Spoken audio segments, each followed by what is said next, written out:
حاضرین محفل السلام علیکم۔ آج آپ کا تعارف خیابان ادب مرکز سے کراتے ہیں جو گل افراہیم کے سامنے سمر ہاؤس۔ یہ خیابان ادب ہے، یہاں سے سیما ادبی مجلہ پابندی سے نکلتا ہے۔ خیابان ادب کے اندر سے یہ راستہ لان کی طرف جاتا ہے، یہاں پر ادیبوں کی بیٹھنے کی جگہ ہے۔ خیابان ادب لائبریری کا اندرونی حصہ، آفس، کمپیوٹر سیکشن اور یہاں پر انٹرویوز وغیرہ ہوتے ہیں۔ یہ سب صغیر افراہیم کے تمام میڈلز ہیں۔ آئیے اب چلتے ہیں لائبریری کے مرکزی ہال کی طرف۔ یہ پروفیسر سیما صغیر ہیں جن کے نام سے سیما ادبی مجلہ نکلتا ہے۔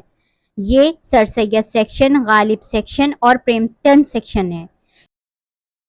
یہاں جلسے ہوتے ہیں، کتابیں ریلیز ہوتی ہیں اور ساتھ ہی کتاب یہاں پر سیلز بھی ہوتی ہیں۔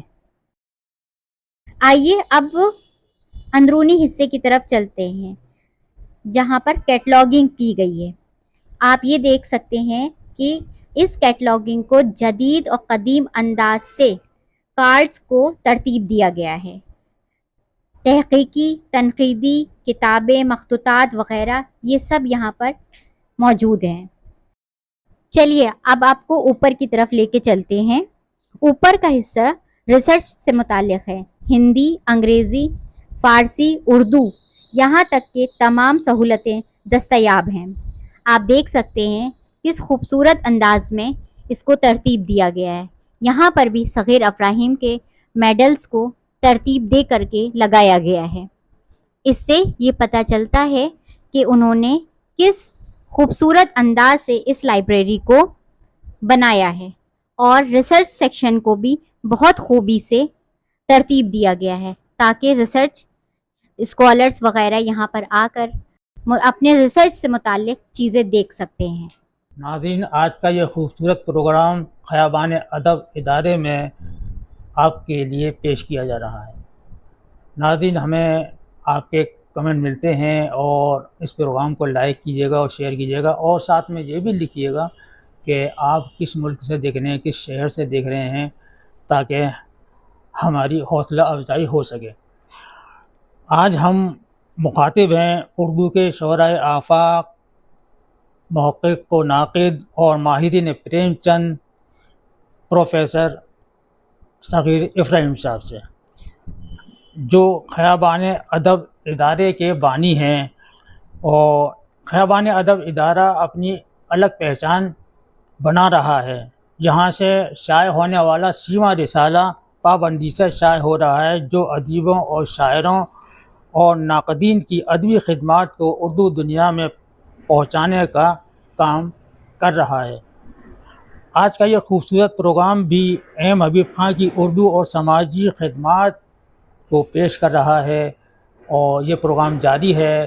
جیسا کہ ابھی آپ نے دوسرے لوگوں کے مقالے سنے، تو میں سر آپ سے ایک سوال پوچھنا چاہتا ہوں کہ آپ نے ایم حبیب خان کے تعلق سے کیا محسوس کیا؟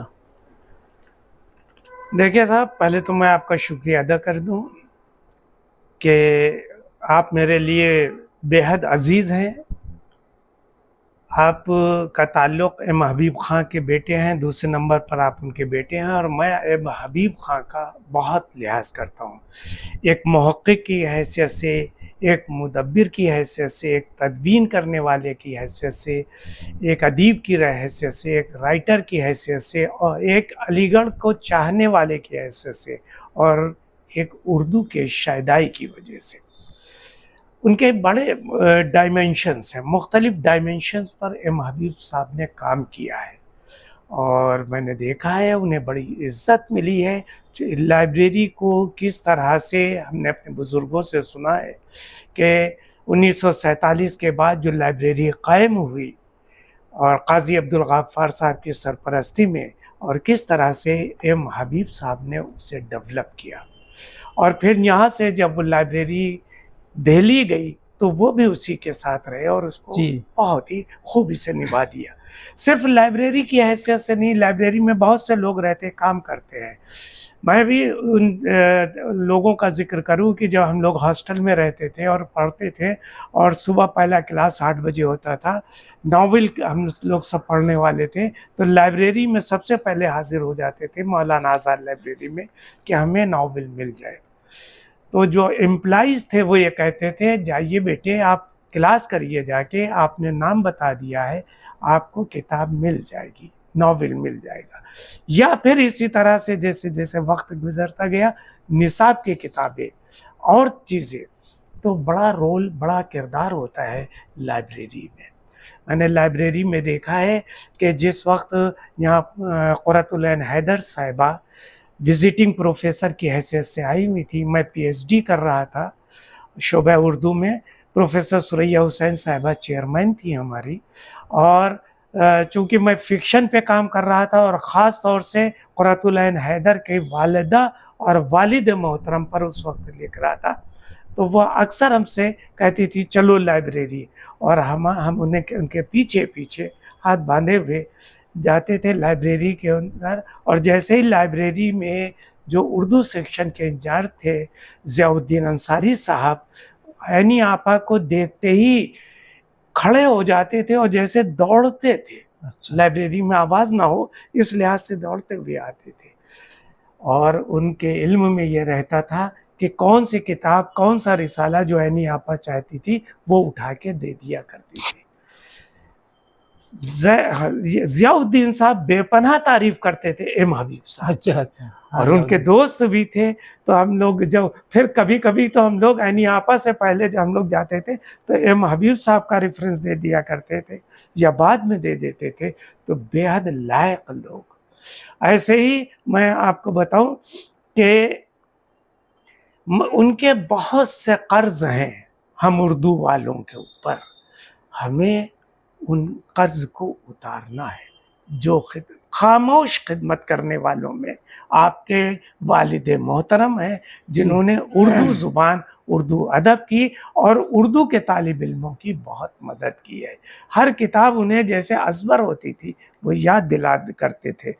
میں آپ کو چلیے آپ کے سوالات سے پہلے میں کچھ آپ کو چھوٹے چھوٹے سے واقعات بتا دوں اچھا جو واقعات لکھنے کے لیے اہم ہو جائیں گے. خود ہم نے اپنے جو ابھی آپ نے ذکر کیا ہے سیما جو ہے اس کے اداریے میں نے تمام تفصیل لکھی ہے کہ پہلا جو مجموعہ انہوں نے 1958 کے افسانوں کا انتخاب کیا ہے اس میں کتنے لوگ شامل تھے. خود پروفیسر قمر رئیس صاحب شامل تھے، خود بعد میں اطہر پرویز صاحب شامل تھے، اور یہ تمام ذکر اس میں آپ کو ملے گا نسیم قریشی صاحب کا اور دیگر لوگوں کو. میں صرف اپنی بات کرنا چاہتا ہوں کہ کیسے لائق لوگ تھے اور آئیڈیل بن جاتے ہیں یہاں کے اوپر کہ وہ کس عہدے پہ ہیں یہ آپ نہ دیکھیے، وہ کتنی مدد علی گڑھ والوں کی کرنا چاہتے تھے. وہ دلی چلے گئے تھے، آپ کو یہ سب کو معلوم ہے کہ 16 مئی 1974 کو یہاں سے شفٹ ہو گیا تھا، تو وہ دلی چلے جاتے تھے. میں آپ کو بات بتا رہا ہوں 1981 کی. 1981 میں وہ شعبہ اردو میں تشریف لائے. اکثر جب یہاں ہوتے تھے تو اکثر آ جاتے تھے، اور انہوں نے نعیم صاحب کے کمرے میں، نعیم صاحب کے ساتھ ان کے تعلقات اس لیے تھے کہ نعیم صاحب بھی دلی سنیچر کو چلے جاتے تھے اور فیملی ان کی وہیں رہ رہی تھی، تو سنیچر کی شام کو جاتے تھے یا اتوار کو چلے آتے تھے، چھٹی ہوئی تو چلے جاتے تھے اور پھر واپس آ جاتے تھے. تو ان کی اس زمانے میں فیملی دلی میں رہتی تھی، وہ یہاں ملازم تھے. تو وہ ہمارے کمرے میں، نعیم صاحب کے کمرے میں آئے جہاں میں بیٹھا ہوا تھا، اور انہوں نے مجھے کہا لو صاحبزادے، اور مجھے انہوں نے ایک میگزین دی اور میں فوری خوش ہو گیا. میرا مضمون اس میں چھپا تھا. میں آپ کو بتاتا ہوں میرا بہت اہم مضمون چھپا تھا اور بہت طویل مضمون چھپا تھا. اس کا عنوان تھا نثری داستانوں کا سفر. یہ میں نے ذکر بھی کیا ہے کہ ہماری زبان کے جون 15 سے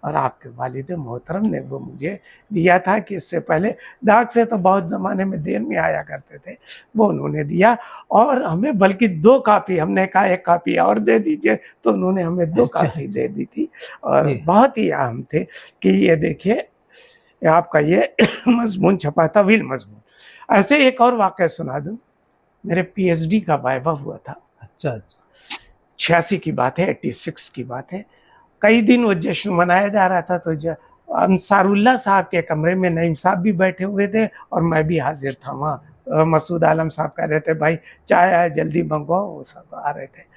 اسی درمیان آپ کے والد محترم تشریف لائے انصار اللہ صاحب کے کمرے میں، اور ہمیں انہوں نے فوراً مبارکباد دی کہ صاحبزادے آپ ڈاکٹر ہو گئے، مبارک ہو، بہت اچھا ہے، اور توفتاً فوراً انہوں نے مجھے رسالہ دیا، وہ رسالہ جس میں میرا بے حد اہم مضمون چھپا تھا، اس کا عنوان تھا پریم چند پر مختلف تحریکوں کے اثرات، بہت طویل، بعد میں نے کتاب بھی اس کے اوپر لکھی ہے، اور یہ 22 جنوری 1986 کو یہ مضمون چھپا تھا اس رسالے میں ہماری زبان میں، اور یہ چیزیں، تو یہ آپ کے والد محترم کیا ضرورت تھی کہ لا کے ہمیں دیتے، آئے تھے ہمارے اساتذہ سے ملنے کے لیے۔ سر وہ نئی نسلوں کو کیا پیغام دینا چاہتے ہیں؟ وہ نئی نسل کی خاموش تربیت کرتے، تربیت دیتے، وہ سکھاتے تھے جیسے گارجین سکھاتا ہے، اس طرح سے وہ کرتے تھے۔ اکثر میں یہ کرتا ہوں کہ میں ریسرچ کر رہا تھا، اور نسیم قریشی صاحب نے ایک بار مجھ سے کہا کہ صغیر میاں آپ چلے جائیے، میرا کلاس لے لیجیے گا، شام کو ہے جامعہ اردو کا کلاس ہوتا ہے کوچنگ کا، ادیب کا اور ادیب ماہر کا والا آپ لے لیجیے۔ میں نے جا کے کلاس لے لیا، اور کلاس لینے ہی سے مجھے وہاں سے پھر اور پتہ چلتا رہا آپ کے والد محترم کی کتابیں جامعہ اردو میں چل رہی تھی۔ پھر بعد میں یہ سلسلہ اور آگے بڑھایا ہمارے انہوں نے مرزا خلیل احمد بیگ صاحب نے، اور شام کو کلاسز ہوتی تھی، کوچنگ چلتی تھی، اور آپ کے والد محترم کی تمام چیزیں وہاں آتی تھی، وہاں کتابیں چھپتی تھیں آپ کے والد محترم کی، میٹنگ میں وہ آیا کرتے تھے، ایک بار تو میں نے میٹنگ میں بھی دیکھا ہے کہ وہاں کے اوپر اس میں آتے تھے۔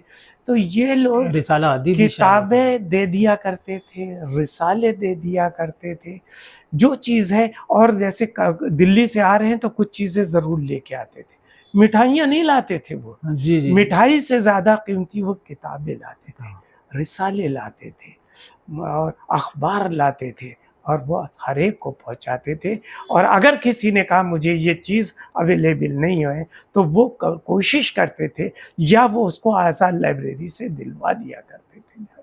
خود ہمارے سیمینار کی لائبریری بہت ریچ ہے، بعد میں ہمارے یہاں جو لوگ لائبریری انچارج ہوئے وہ لوگ بہت ان کا لحاظ کرتے تھے۔ تو یہ لوگ پیغام نہیں دیتے تھے، تربیت کی ہے ان لوگوں نے، میں سے اس خاموشی سے چاہتے تھے کہ یہ نئی نسل بنتے چلے جائے۔ اردو کے وہ شہدائی تھے، میں نے دیکھا ہے، میں نے سیکھا ہے، میں نے محسوس کیا ہے، اور اس تعلق سے جب میں یہ گوشہ سیما نکال رہا تھا میں نے بہت سی چیزیں دیکھی کہ وہ پہلے شہر میں رہتے تھے، اور شہر میں جس طرح سے وہ آتے تھے تو 2 مرکز ہوا کرتے تھے، ایک مرکز ادیبوں کے بیٹھنے کا رسل گنج میں چندہ بلڈنگ کے پاس ایک تھا، وہاں ہوا کرتا تھا، پھر سرائے رحمان میں ہوا کرتا تھا، پھر یہاں جہاں سیما ٹاکیز ہے اس کے پیچھے ایک ادبی مرکز تھا، ادیب یہاں بیٹھتے تھے، اور ایک بڑا مرکز اور بھی تھا، اور وہ تھا عیسیٰ خاں موسیٰ خاں کے چائے کی دکان جو تصویر محل پہ ہوا کرتی تھی، یہ لوگ یہاں بیٹھتے تھے۔ پھر بڑا مرکز جو ہم نے اپنے لوگوں سے معلوم کیا، جس کی میں نے اسٹڈی کی ہے، پھر حامد منزل تھے، شمشاد مارکیٹ میں یہ جو پورے منزل بنی ہوئی ہے، جس میں خاص طور سے ایک طرف جو پریس، آج بھی پریس کے آثار ہیں، یہاں یہ بزرگ بیٹھتے تھے، اسد یار خاں کے والد محترم بیٹھتے تھے اس زمانے میں، اور وہاں وہ بیٹھتے تھے، یا پیچھے جا کے وہ تو دفتر ہی تھا سلطان جہاں کا، یہ بڑے، تو یہ مراکز بہت تھے۔ بنگالی کوٹھی خود ایک مرکز تھا، وہاں لوگ جا کے یہ لوگ ادیب بیٹھا کرتے تھے. تو یہ چیزیں حاصل کی جا سکتی ہیں.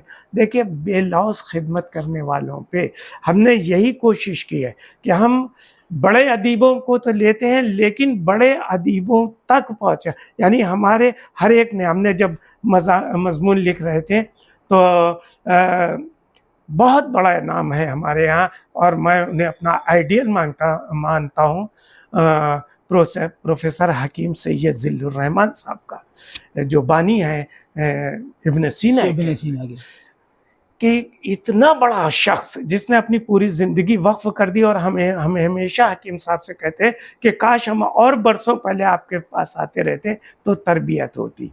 تو ایسے ہی یہ بزرگ نئی نسل کی تربیت کیا کرتے تھے، جن میں آپ کے والد محترم بھی شامل ہیں. ان کے خواب کیا تھے؟ دیکھیں ان کے خواب، ابھی آپ جب ہمارا اس کا اداریہ پڑھیے گا، جو یہ تو اب پریس جا رہا ہے، چلا گیا ہے بلکہ پریس، اور یہ آ رہا ہے. اب صرف ہم ڈیٹ لینا چاہتے ہیں کہ یہ ریلیز ہو جائے، اور ریلیز بھی کرے دے رہے ہیں اس کو. تو اس میں دیکھیے کہ آخر کیسے وہ لوگ تھے.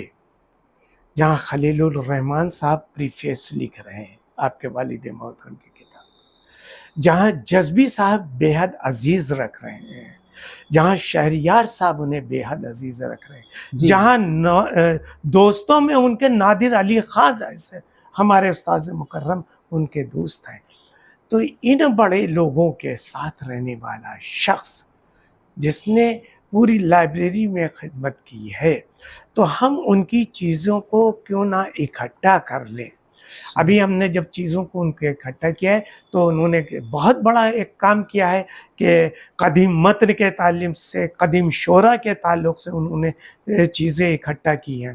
انہوں نے سب سے پہلے بڑی بات یہ تھی کہ ایک پہل کر کے ہمیں بتایا کہ ان سے کہ 1958 کے افسانے، پھر اس کے یعنی عمر گزر گئی کہ 1958 کے افسانوں کا انتخاب کیا، اور کیسے کر کے دکھلا دیا گیا کہ آج ہمیں معلوم ہوتا ہے کہ ہم دیکھیں کہ ایک سال میں کون سے افسانے آئیں کنہیں ریجیکٹ کر دیتے ہیں. خوبی ہے تو کیا ہے. اور انہوں نے اپنے صرف یہی نہیں لکھا ہے کہ اگر جب وہ کسی کتاب کی ترتیب کرتے تھے، جیسے مان لیجئے کہ وہ جمیل الدین عالی صاحب پر، بہت بڑا نام جمیل الدین عالی صاحب کے فن اور شخصیت پر کام کر رہے ہیں، تو انہوں نے دیکھا کہ ان کی لحاظ سے جو کتاب ایڈٹ کر رہے ہیں اس پہ جو پہلو ہو سکتے ہیں، جو درجہ بندی انہوں نے کی ہے شخصیت کے اعتبار سے، ان کی فن کے اعتبار سے، ان کی فکر کے اعتبار سے، ان کی شاعری اور اصناف کے تعلق سے، تو انہوں نے دیکھا کہ یہاں کے اوپر صنف دوہے پہ کم ہو رہا ہے، تو انہوں نے اس کی طرف کوشش کی.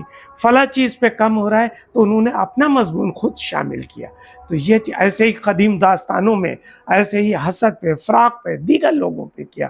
تو ان کے خود تمام مضامین جو کتابوں میں شامل ہیں، اس کے علاوہ آخر زمانے میں مجھے یاد پڑتے ہیں، میں نے پڑھے ہیں، جو اب میں تلاش کر کے یکجا کر رہا ہوں کہ اس زمانے میں جو رسائل ہمارے تھے ان میں چھپ رہے تھے، بڑے رسائل میں ان کی چیزیں آ رہی تھی. تو ان چیزوں کو بھی اکٹھا ہو گیا تو انشاءاللہ خیابان ادب سے وہ تمام چیزیں ان کو یاد کر میرا یا اولین فرض ہوگا کہ میں ان کی تمام چیزوں کو اسی طرح سے شائع بھی کر دوں، تاکہ نئی نسل دیکھے کہ ہمارے بزرگ کیسے رہتے ہیں. میں چھوٹی سے ایک مثال دوں. اب علی گڑھ کی تہذیب، علی گڑھ کے کلچر کے لحاظ سے، میں ممتاز ہاسٹل میں رہتا تھا، آفتاب ہاسٹل کے اندر، اور ہمارے روم پارٹنر نے جو رامپور کے رہنے والے تھے، پرویز صاحب، جو بہت بڑے انجینئر ہو کے ریٹائر ہوئے ہیں، انہوں نے جمعے کا وقت تھا اور تیزی سے انہوں نے باہر نکال کے آواز دی، جو ہمارے بیرر تھے، خدا بخش میاں جلدی لائیے کھانا. تو ایک دم سے ہمارے سینئر بیک روم پارٹنر باہر نکل کے آ گئے.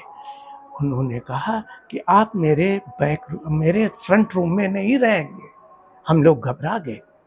انہوں نے کہا آپ اپنے بزرگ کو اس طرح سے بلائیں گے؟